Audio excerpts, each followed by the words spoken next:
नमस्कार दोस्तों, आज की जो सच्ची घटना मैं आपको सुनाने जा रही हूँ, इसको सुनने के बाद आप भी सोचने पर मजबूर हो जाओगे कि आज के ज़माने में इंसान वासना की भूख में किस तरह दरिंदा बनता जा रहा है, कितना गिरता जा रहा है और कितनी घिनौनी हरकतें करता जा रहा है। स्क्रीन पर जो आपको एक बुढ़ा दिखाई दे रहा है, लगभग 80 साल का बुजुर्ग, जिसने एक 14 साल की मासूम लड़की को प्रेग्नेंट कर दिया। वह एक आश्रम में सेवादार का काम करता था और वहीं पर वह बच्ची खेलने के लिए आया जाया करती थी और इसी समय उस बुजुर्ग ने उस बच्ची के साथ दरिंदगी की और उसे प्रेग्नेंट कर दिया।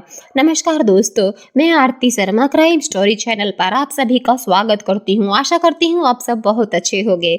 तो दोस्तों, घटना में आगे बढ़ने से पहले आप सभी से रिक्वेस्ट है कि प्लीज़ हमारे चैनल को सब्सक्राइब कीजिएगा और वीडियो को लाइक कीजिएगा ताकि हमें भी मेहनत करने की और ज़्यादा प्रेरणा मिलती रहे और इसी तरह की सत्य घटनाएं हम आपके लिए लेके आते रहे, जिससे आप सजग रहे और जागरूक रहे।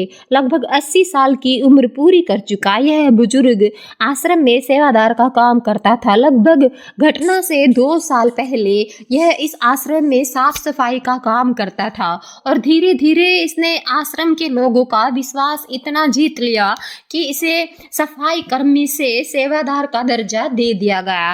दरअसल दोस्तों, आश्रम जो है यह उत्तर प्रदेश का एक शहर है, बुलंदशहर। उत्तर प्रदेश राज्य का एक जिला है बुलंदशहर। इसी का एक गांव है सियाना, जहां पर एक आश्रम है जिसका नाम है राधा स्वामी सत्संग व्यास। यहीं पर यह बूढ़ा सेवादार का काम करता था। बूढ़े का नाम मोहनलाल, इसकी पत्नी की लगभग 5 साल पहले मृत्यु हो चुकी थी और यह अभी बिल्कुल अकेला रह रहा था और आश्रम में सेवादार का काम करता था और आश्रम को संभालता था। और यहाँ पर लगभग 2 लड़कियाँ थे जिनकी उम्र लगभग 13 और 14 साल के आसपास ही है। वह यहाँ पर खेलने आया करती थी, क्योंकि जो ये आश्रम है यह गांव से काफ़ी दूरी पर पड़ता था, सुनसान इलाके पर, जहां पर लोगों का आना जाना बहुत कम होता था। और दोनों बच्चियां यहां पर रोजाना आया जाया करती थी खेलने के लिए, क्योंकि बच्चियां बिल्कुल मासूम थी, उन्हें किसी चीज़ का भी डर नहीं था, क्योंकि बच्चों को अक्सर डर नहीं होता है, वह बस अपने ही करते हैं। तो घर वाले भी उन्हें मना नहीं करते थे, क्योंकि वे खेलने जाती थी, 1-2 घंटे में वापस आ जाती थी। तो दोनों बच्चियां इसी तरह से डेली आश्रम में खेलने जाती थी और आती थी। इसी तरह से खेलने के उनके क्रम में एक दिन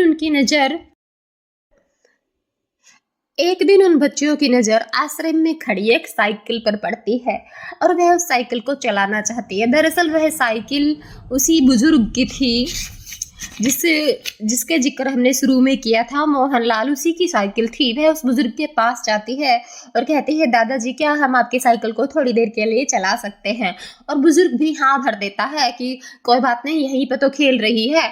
और वह बच्ची साइकिल को लेकर वहीं पे चलाने लगती है और बुजुर्ग वहीं पर बैठा बैठा उन बच्चियों को देख रहा था। ये सिलसिला लगभग उनका कई दिनों से चल रहा था और वह बुजुर्ग उन लड़कियों को देखता रहता था, उन बच्चियों को। और अब क्योंकि उसकी पत्नी को भी गुजरे काफ़ी समय हो चुका था, इसीलिए धीरे धीरे मोहनलाल की नीयत उन बच्चियों पे खराब होने लगी और अब वह धीरे धीरे उन बच्चियों के पास में जाता और उनसे छेड़खानी करने लगता, उनकी बॉडी पर, उनके बदन पर बैड टच करता। लेकिन बच्चियाँ बिल्कुल मासूम होती है, वह सोचती कि यह दादाजी का प्यार है।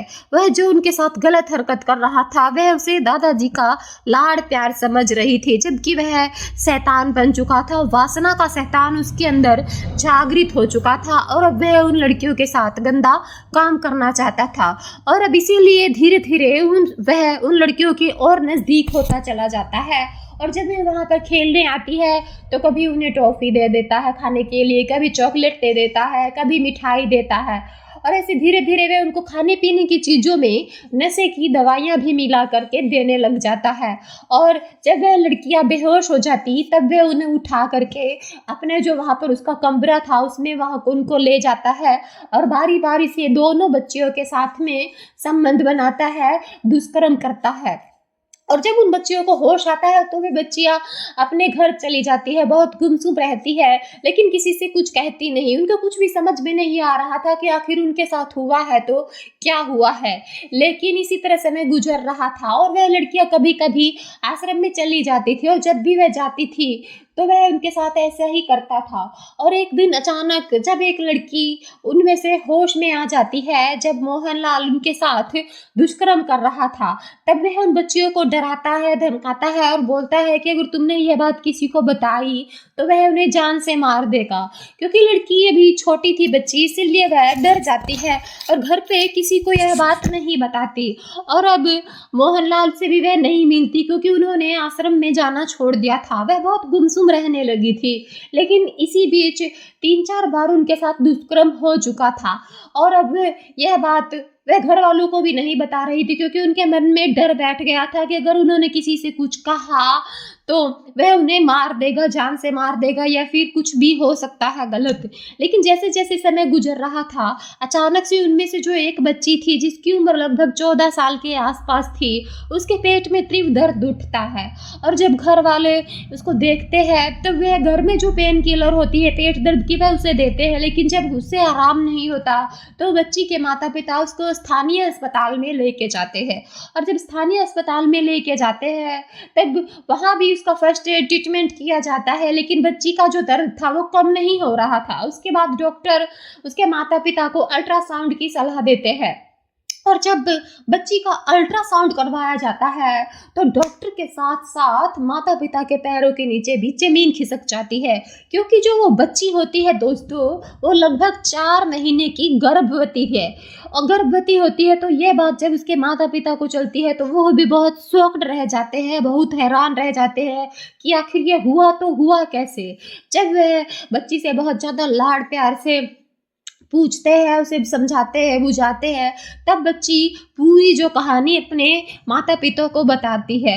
उसके बाद उसके माता पिता गांव वालों को लेकर, गांव के कुछ बड़े आदमियों को लेकर के आश्रम में जाते हैं और उस बुजुर्ग की पूरी पूरी काली करतूत सबके सामने बताते हैं।